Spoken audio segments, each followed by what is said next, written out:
Okay, everyone, we have the armature for our large-scale crayons done, and now it's time to sculpt with Celluclay on top.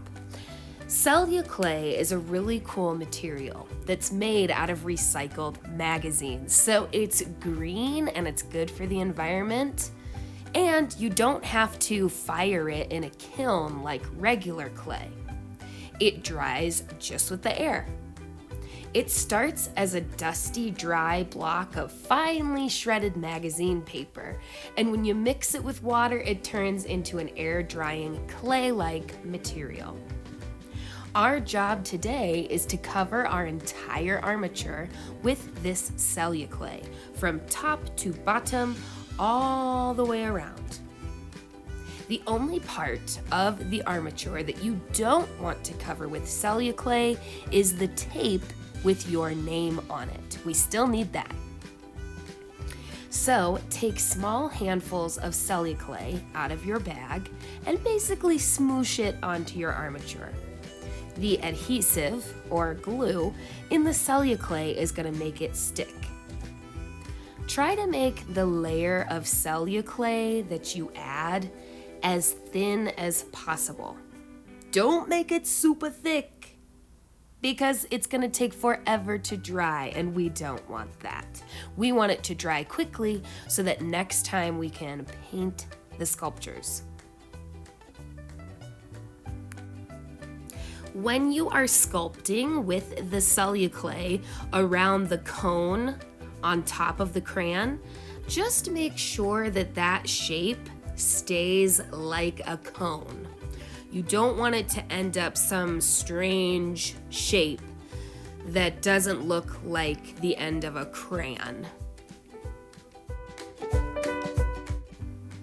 Also, be sure to add Celluclay to the bottom of your crayon as well. Once the entire armature is covered with a thin layer of Celluclay, it is time to put our sculpting skills to use. Celluclay dries as you work with it. So while you're covering and smooshing the Celluclay onto the armature, it's been drying this whole time. And it should have dried enough so that you can start to smooth out the bumpy areas or sculpt them into the shape that you want. The smoother that you can get the Celluclay, the easier it will be to paint later. Also take some special care with the end of the crayon to make sure that, again, it is the correct shape of a cone.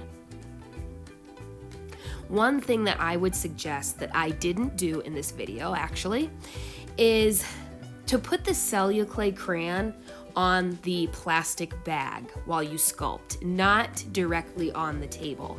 I found that laying the sculpture on its side like this while sculpting really helped me get the job done, but when I laid it directly on the table, the Celluclay would stick to the table and mess up my work.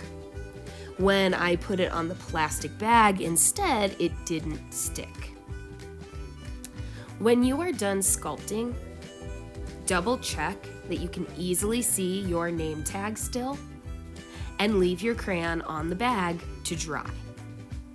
Next time, we are going to bring our large-scale crayons to life with some color.